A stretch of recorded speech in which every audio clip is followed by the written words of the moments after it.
Hold on, ನೋಡ್ ಗಮನಿಸು, ನಿನ್ ಸುತ್ತಮುತ್ತನೇ ಇದೆ ಅಂತದನ್ನ ತುಂಬಾ ಸೂಕ್ಷ್ಮವಾಗಿ ತೋರಿಸಿದ್ದಾರೆ.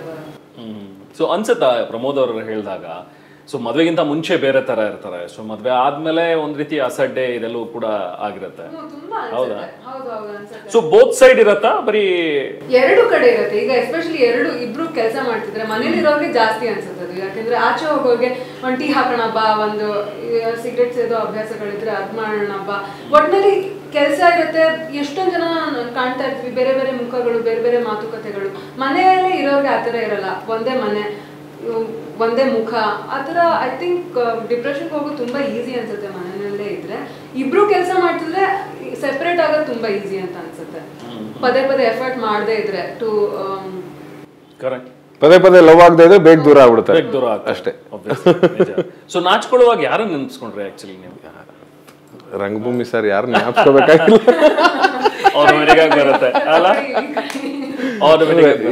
ಅಂದ್ರೆ ಅದು ಅಂದ್ರೆ ಓವರ್ ಕಾನ್ಫಿಡೆನ್ಸ್ ಅಲ್ಲಿ ಹೇಳೋಂಥದ್ದಲ್ಲ, ಬಟ್ ಸ್ಟಿಲ್ ರಂಗಭೂಮಿಲಿ ಏನ್ ಮಾಡ್ತೀವಿ ಅಂದ್ರೆ ಯಾವ್ದು ಎಮೋಷನ್ಸ್ ಇಲ್ಲದೆ ಇದ್ದಾಗ್ಲೂ ನಾವು ಎಮೋಟ್ ಮಾಡ್ತಾ ಇರ್ಬೇಕಾಗತ್ತೆ. ಒಂದು ಕಾಮಿಡಿ ಮಾಡ್ತಾ ಇರ್ತೀವಿ ಅನ್ಕೊಳ್ಳಿ, ಎದುರುಗಡೆ ಕೂತಿರೋನು ಅವ್ನು ನಗ್ತಾನೆ ಇರಲ್ಲ. ಇಫ್ ಈಸ್ ಅನ್ ಆಡಿಯನ್ ಆಲ್ಸೋ ತುಂಬಾ ಸೀರಿಯಸ್ ಆಗಿರೋನು ಯಾರೋ ಕೂತಿರ್ತಾನೆ ಅನ್ಕೊಳ್ಳಿ, ಬಟ್ ಸ್ಟಿಲ್ ನಾನು ಅದೇ ನಗು ಮುಖದಲ್ಲಿ ಆಕ್ಟ್ ಮಾಡ್ಲೇಬೇಕು. ಅವ್ನ ರಿಯಾಕ್ಷನ್ ನಾನು ರಿಸೀವ್ ಮಾಡಂಗಿಲ್ಲ, ಅವ್ನು ನೋಡಿದ್ರು ನಾನು ರಿಸೀವ್ ಮಾಡಂಗಿಲ್ಲ. ಸೊ ಈ ತರ ಇರುತ್ತೆ. ಸೊ ಹಂಗಾಗಿ ನಮ್ಗೆ ಮೆಂಟಲಿ ಒಂದಿಷ್ಟು ಪ್ರಾಕ್ಟೀಸ್ ಆಗ್ಬಿಟ್ಟಿರುತ್ತೆ. ನೀವು ಯಾರನ್ನೇ ಕರ್ಕೊಂಬಂದ್ರೆ ಇವ್ರ ಜಾಗದಲ್ಲಿ ನಾನು ಬೇರೆಯವ್ರನ್ನ ಫೀಲ್ ಮಾಡ್ಕೋಬೇಕಾಗಿಲ್ಲ, ಇವ್ರನ್ನೇ ನೋಡಿ ಎಸ್ ಅಂದ್ರೆ ಎಕ್ಸಾಕ್ಟ್ಲಿ ಏನು ಅಂದ್ರೆ ತುಂಬಾ ನಾವ್ ಎಷ್ಟೇ ಫ್ರೆಂಡ್ಶಿಪ್ ಅಲ್ಲಿ ಇದ್ರು ನಿಮ್ಗದು ಒಳಗೊಂದು ನಾಚಿಕೆ ಇದ್ದೇ ಇರುತ್ತೆ. ಅಂದ್ರೆ ಒಂದು ಹುಡುಗಿ ಜೊತೆ ಒಂದು ಹಿಂಗ್ ಕೈ ಹಿಡ್ಕೋತಾ ಇದೀನಿ ಗುರು, ಹಿಂಗ್ ಮಾತಾಡ್ತಾ ಇದೀನಿ, ಅವ್ರ ಮುಂದೆ ಹಿಂಗ್ ನಿಂತಿದ್ದೀನಿ ಅಂದಾಗ ಒಂದು ನಾಚಿಕೆ ಬರುತ್ತಲ್ಲ, ಅದನ್ನ ಜಾಸ್ತಿ ಡಬಲ್ ಎಕ್ಸ್ ಮಾಡಿ ಪೋರ್ಟ್ರೇ ಮಾಡಿದ್ರೆ ಆ ಮೊಮೆಂಟ್ ಅಲ್ಲಿ ನಿಜವಾಗ್ಲೂ ಆತರ ಅನಿಸ್ತಾ ಇದ್ರೆ ಆಕ್ಟಿಂಗ್ ಮಾಡೋದು ಕಷ್ಟ ಆಗ್ಬಿಡುತ್ತೆ. ಅಂದ್ರೆ ಬರೀ ಇದ್ರಲ್ಲೇ ಆಕ್ಟಿಂಗ್ ಮಾಡ್ಬೇಕಷ್ಟೇ, ನಿಜವಾಗ್ಲೂ ಅನಿಸ್ಕೋಬಾರ್ದು. ಸೊ ಆ ಎಕ್ಸ್ಪ್ರೆಷನ್ ನಮ್ಮ ಕ್ಯಾಮ್ರಾಗೆ ನಿಮ್ದೊಂದು ಕ್ಯಾಪ್ಚರ್ ಮಾಡೋಣ, ಲೈವ್ ಆಗಿ ಕ್ಯಾಪ್ಚರ್ ಮಾಡೋಣ. ಯಾಕಂದ್ರೆ ಪ್ರಮೋದ್ ಶೆಟ್ಟಿ ಅವರು ನಾಚ್ಕೊಂಡಿರೋದನ್ನ ನಾವು ಯಾವತ್ತು ಲೈವ್ ಆಗಿ ನೋಡಿಲ್ಲ, ಸಿನಿಮಾದಲ್ಲಿ ಟ್ರೈಲರ್ ನೋಡಿದ್ರೆ ಅಷ್ಟೇ. ಸೊ ಲೈವ್ ಆಗಿ ನೋಡೋಣ ನಾಚ್ಕೊಳ್ಳೋದನ್ನ. ಒಂದು close up, tight close up. Yes, action.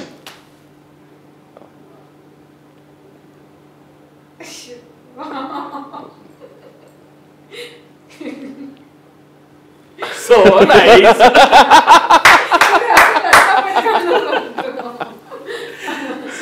So nice. Okay, so ಒಟ್ಟಿನಲ್ಲಿ ಸಾಂಗ್ಸ್, ಫೈಟ್ಸ್, ಈಗ ಗೋವರ್ಧನ್ ಫೈಟ್ ಮಾಡ್ತಾನೆ ಇದೆ, ಬಟ್ ಮೇಜರ್ ಆತರ ಕಮರ್ಷಿಯಲ್ ಫೈಟ್ ತರ ಅಲ್ಲ, ರಿಯಲಿಸ್ಟಿಕ್ ಫೈಟ್ ತರ ಇದೆ. ಸ್ಟ್ರಗಲ್ಸ್ ಇದೆ, ಫೈಟ್ ಇದೆ, ಸ್ಟ್ರಗಲ್ ಫೈಟ್ ಎಲ್ಲ ಇದೆ. ಸೊ ಈ ರಂಗಭೂಮಿ ಗೀಳ್ ಎಲ್ಲಿಂದ ಶುರುವಾಗಿದೆ ಆಕ್ಚುಲಿ? ಅಯ್ಯೋ ಅದು ಹುಚ್ಚತನ ಬ್ಯಾಕ್ ಸುಮ್ಮನೆ ನಮ್ಮ ಅಪ್ಪ ಕೇಳಿಸ್ಕೊಂಡು ಬೈತಿರ್ತಾರೆ ನಂಗೆ. ಫಸ್ಟ್ PUC ರ್ಯಾಲಿ ರೇಸರ್ ಆಗ್ಬೇಕು ಅಂತ ಆಸೆ ಇತ್ತು ನಂಗೆ. ಸಿಕ್ಕಾಪಟ್ಟೆ ಆಸೆ. ಅದು ಫಸ್ಟ್ PUC ಸಿಕ್ಕಾಪಟ್ಟೆ ಆಸೆ ಇತ್ತು ನನಗೆ. ಅಂದ್ರೆ ಆಲ್ಮೋಸ್ಟ್ 7th ಸ್ಟ್ಯಾಂಡರ್ಡ್ ಇಂದ ಹಿಡ್ಕೊಂಡಿದ್ದು ಹುಚ್ಚದು. ಅವಾಗ ಕಾರ್ ರೇಸಿಂಗ್ ನೋಡ್ತಾ ಇದ್ದೆ ಟಿವಿಲಿ, ಅದಕ್ಕೆ ಸೇರ್ಬೇಕು ಅನ್ನೋದು ತುಂಬಾ ಹುಚ್ಚಿತ್ತು. ರೈಟ್ ರೈಡರ್ ಎಲ್ಲ ಸೀರಿಯಲ್ಗಳು ಬರ್ತಿತ್ತು. ಅದ್ ಬಿಟ್ರೆ ನಮ್ಗೆ ಇದು ಯಾವ್ದು 555 ಒಂದು ಬ್ರ್ಯಾಂಡ್ ಬರ್ತಿತ್ತು ಕಾರು, ಮಡ್ರೇಸ್ ಅಲ್ಲಿ ಅವರೇ ಯಾವಾಗ್ಲೂ ಫಸ್ಟ್ ಪ್ಲೇಸ್ ಹೊಡಿಯೋರು. ಅದ್ ಸಖತ್ ಇಷ್ಟ ನನಗೆ. ಮಡ್ರೇಸ್ ಓಡಿಸ್ಬೇಕು ಅನ್ನೋದು ಹುಚ್ಚು. ಯಾವ ಲೆವೆಲ್ಗೆ ಅಂದ್ರೆ 10th ಸ್ಟ್ಯಾಂಡರ್ಡ್ ಅಲ್ಲಿ ಕಂಬೈನ್ ಸ್ಟೇಡಿಯಂ ಫ್ರೆಂಡ್ ಮನೇಲಿ, ಅವ್ರ ಮನೇಲಿ ಯಾರು ಇಲ್ಲ. ಸೊ 3 days ಅಲ್ಲೇ ಇರ್ತೀನಿ, ನಾನು ಓದ್ಕೋತೀನಿ ಅಂತ ಚೆನ್ನೈಗೆ ಹೋಗ್ಬಿಟ್ಟಿದ್ದೆ ನಾನು ರೇಸ್ ನೋಡೋಕೆ. 3 ದಿನ 2 ದಿನ ಎಲ್ಲ ಫ್ರೆಂಡ್, ದೊಡ್ಡವ್ರ ಫ್ರೆಂಡ್ಸ್ ಇದ್ರು ರ್ಯಾಲಿ ನೋಡೋರು, ಅವ್ರ ಜೊತೆ ಹೊರಟೋಗ್ತಾ ಇದ್ದೆ. ಸೊ ಈ ತರದ್ ಹುಚ್ಚಿದ್ದವನು ಅರ್ಧ ವರ್ಷ ಕಾಲೇಜ್ಗೆ ಹೋಗಿಲ್ಲ ಫಸ್ಟ್ PUC. ಸೊ ಅರ್ಧ ವರ್ಷ ಎಲ್ಲೋಗಿದ್ದೇವೆ ಮಗನೇ ಅಂತ ನಮ್ಮ ಅಪ್ಪ ಕಾಲರ್ ಪಟ್ಟಿ ಹಿಡ್ಕೊಂಬಂದು ಮತ್ತೆ ಕಾಲೇಜ್ ಸೇರ್ಸಿದ್ರು. ಅದು ಆಯ್ತು, ಓಕೆ ಇವಾಗ ಹೋಗೋಣ ಅಂತ ಹೋಗಿ ಕ್ಲಾಸಲ್ಲಿ ಹೋಗಿ ಕೂತ್ಕೊಂಡು ಇನ್ ಯಾರು ಬೈಸ್ಕೋತಾರ ಅಪ್ಪನ ಹತ್ರ ಅಂತ ಹಿಂಗ್ ಕೂತಿದ್ದಾಗ ಇವತ್ತು ಇವ್ಮೇನೋ ಸುಜಯ್ ಶಾಸ್ತ್ರಿ ಅಂತ, ಈಸ್ ಆಲ್ಸೋ ಡೈರೆಕ್ಟರ್, ಆಕ್ಟರ್, ನಮ್ಮ ಬೆಲ್ವಾಟಮ್ ಅಲ್ಲೆಲ್ಲ ಆಕ್ಟ್ ಮಾಡಿದ್ದಾನೆ. ಅವನು ನಾನು ಕ್ಲಾಸ್ಮೇಟ್ಸು. ಸೊ ಅವನು ನನ್ನ ಪಕ್ಕದಲ್ಲೇ ಕೂತಿದ್ದ. ನಾನು ಯಾರು ಪರಿಚಯ ಇಲ್ಲ, ಅರ್ಧ ವರ್ಷ ಕಾಲೇಜ್ಗೆ ಹೋಗಿಲ್ಲ, ಸುಮ್ನೆ ಇವನೊಬ್ಬ ಏನೋ ತರಲೆ ಮಾಡ್ಕೊಂಡಿದ್ದ, ಹಾ ಅನ್ಕೊಂಡು ಇವನ್ ಜೊತೆ ಮಾತಾಡ್ಕೊಂಡಿದ್ದೆ. ಮೆಮೊ ಬರುತ್ತೆ, ರಂಗ ತರಬೇತಿ ಶಿಬಿರ ಶುರುವಾಗ್ತಿದೆ ಕಾಲೇಜಲ್ಲಿ, ಯಾರಾದ್ರೂ ಇಂಟ್ರೆಸ್ಟ್ ಇದ್ರೆ ಸೇರ್ಕೋಬಹುದು ಅಂತ.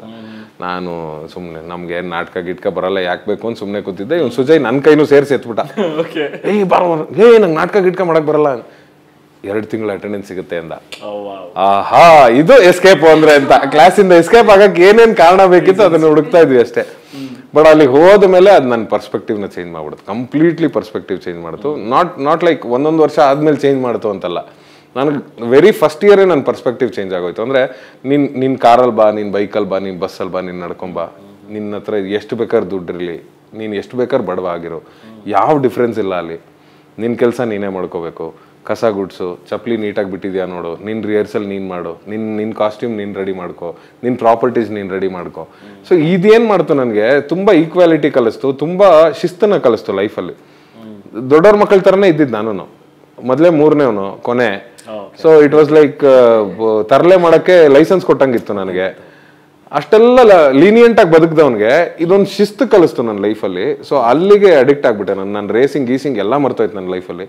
ಸೊ ಅದಾದ್ಮೇಲಿಂದ ಬಂಕ್ ಹೊಡಿಯೋಕ್ಕಲ್ಲ, ಕಾಲೇಜಿಗೆ ಇದ್ರ ಮೂಲಕ ಹೆಸರು ತಂದು ಕೊಡಬೇಕು ಅಂತ ಹೇಳಿ ಸತತವಾಗಿ 5 ವರ್ಷನೂ ನಾನು ಅವಾರ್ಡ್ಸ್ ತಂದು ಕೊಟ್ಟಿದ್ದೆ ಕಾಲೇಜ್ಗೆ. So that made me come into industry. And ಸಿನಿಮಾಗೆ ಬರಬೇಕು ಅನ್ನೋ ಉದ್ದೇಶ ಇರಲಿಲ್ಲ, ರಂಗಭೂಮಿನೇ ಜೀವ ನನಗೆ. ಸೊ ಇವತ್ತಿಗೂ ರಂಗಭೂಮಿ ಅಂದರೆ ಹಂಗೆ ಓಡೋಗ್ತೀನಿ ನಾನು. ಸೊ ಅದನ್ನ ಬ್ರೇಕ್ ಮಾಡಿದ್ದು ರಿಷಬ್. ಅವ್ನು ಡಿಗ್ರಿ ಬಂದು ಜಾಯ್ನ್ ಆದ ಸೇಮ್ ಕಾಲೇಜು. ಅವನು ನಮ್ಮ ಜೊತೆ ಒಂದು 2 ವರ್ಷ ನಾಟಕ ಮಾಡ್ದ. ಅವ್ನು ಫಸ್ಟ್ ನಾಟಕ ಮಾಡಿದಾಗ್ಲೇ ಘಾಸಿರಾಮ್ ಕೊತ್ವಾಲ್ ಅನ್ನೋ ನಾಟಕಕ್ಕೆ ಸೌತ್ ಝೋನ್ಗೆ ಬೆಸ್ಟ್ ಆಕ್ಟರ್ ತೊಗೊಂಡಿದ್ದ ಅವನು. ಸೊ ಅವಾಗಲೇ ಅವನೊಬ್ಬ ಆಕ್ಟರ್ ಅಂತ ನನಗೆ ತುಂಬ ಚೆನ್ನಾಗಿ ಗೊತ್ತಿತ್ತು, ಅಂದರೆ ಅದ್ಭುತವಾಗಿ ಆ್ಯಕ್ಟ್ ಮಾಡ್ತಾನೆ ಅಂತ. ಬಟ್ ಆಪರ್ಚುನಿಟಿ ಇಲ್ಲದೆ ಇರೋದಕ್ಕೆ ಡೈರೆಕ್ಷನ್ನು ಇಂಟ್ರೆಸ್ಟ್ ಇದ್ದಿದ್ದರಿಂದ ಡೈರೆಕ್ಷನ್ ಕಡೆಗೆ ಹೋದ. ವಾಪಸ್ ಬೆಲ್ ಬಾಟಮ್ಗೆ ಅವನ ಆ್ಯಕ್ಟಿಂಗ್ಗೆ ಅವ್ನು ಎಲ್ಲ ಕಡೆ ಹೇಳ್ತಿರ್ತಾನೆ, ಶೆಟ್ರೆ ತಗೊಂಬಂದು ನಾನು ಹೀರೋ ಮಾಡಿದ್ರು ಅಂತ. ಬಟ್ ಅದಕ್ಕಿಂತ ಹೆಚ್ಚಾಗಿ ನನಗೆ ಅವನು ಆ ಕ್ಯಾರೆಕ್ಟರ್ಗೆ ಅವ್ನು ಸೂಟ್ ಆಗ್ತಾನೆ ಅನ್ಸಿತ್ತು. ಆ ಬೆಲ್ ಬಾಟಮ್ದು ಕ್ಯಾರೆಕ್ಟರ್ ಇದೆಯಲ್ಲ, ಆ ಥರದ ಕ್ವೆರ್ಕಿನೆಸ್ಸು, ಒಂಥರ ಜಗ್ಗೇಶ್ ಸರ್ ಸ್ಟೈಲು, ಅದನ್ನೆಲ್ಲ ಮಾಡೋವಂಥ ಮಿಮಿಕ್ರಿ ಮಾಡೋವಂಥ ತರಲೆಗಳು, ಅದೆಲ್ಲ ಸಖತ್ ಮಾಡ್ತಿದ್ದ ಅವ್ನು. ಯೂಶಲಿ ರೆಗ್ಯುಲರ್ ಆಗೇ ಮಾಡ್ತಿರ್ತಾನೆ. ಸೊ ಅದನ್ನ ಅಲ್ಲಿ ಪ್ಲೇಸ್ ಮಾಡಿದ್ರೆ ಅವ್ನು ವರ್ಕ್ ಆಗ್ತಾನೆ ಅನ್ಸಿದ್ದು. ಬಟ್ ಎಲ್ರಿಗೂ ಆಶ್ಚರ್ಯ ಇತ್ತು. ಇನ್ಫ್ಯಾಕ್ಟ್ ನನಗೆ ಸುಮಾರು ಜನ ಪ್ರೊಡ್ಯೂಸರ್ಸು ಬೈದಿದ್ರು ಆ ಟೈಮಲ್ಲಿ. ಬೆಲ್ ಬಾಟಮ್ ಸ್ಟಾರ್ಟ್ ಆಗ್ತಾ ಇದೆ ಅಂತ ಒಂದು ಅನೌನ್ಸ್ ಮಾಡಿದಾಗ ಒಳ್ಳೆ ಕಿರಿಕ್ ಪಾರ್ಟಿ ಆಗಿತ್ತು, ಸರ್ಕಾರಿ ಆಗಿತ್ತು, ಎಲ್ಲ ಬ್ಲಾಕ್ ಬಸ್ಟರ್ ಕೊಟ್ಟು ಡೈರೆಕ್ಟರ್ನ ಏನ ಪ್ರಮೋದ ಕರ್ಕೊಂಡೋಗೊಬ್ಬ ಡೈರೆಕ್ಟರ್ನ ಹಾಳು ಮಾಡ್ತಾ ಇದೆಯಲ್ಲ, ಎಷ್ಟು ಒಳ್ಳೆ ಡೈರೆಕ್ಟರ್ ನಾನು ಹಾಳು ಮಾಡ್ತಾ ಇದೆಯಾ, ನಿನ್ಗೆ ಏನಕ್ಕೆ ಬೇಕಿತ್ತು ಇವನ್ನ ಹೀರೋ ಮಾಡೋದು, ನೀನು ಸುಮ್ಮನೆ ಇರಕ್ಕೆ ಆಗ್ತಿರ್ಲಿಲ್ವಾ ಅಂತ. ಬಟ್ ಟುಡೇ ಅದ್ರದ್ದು ಆನ್ಸರ್ ಇದೆ ಹಂಗೆ.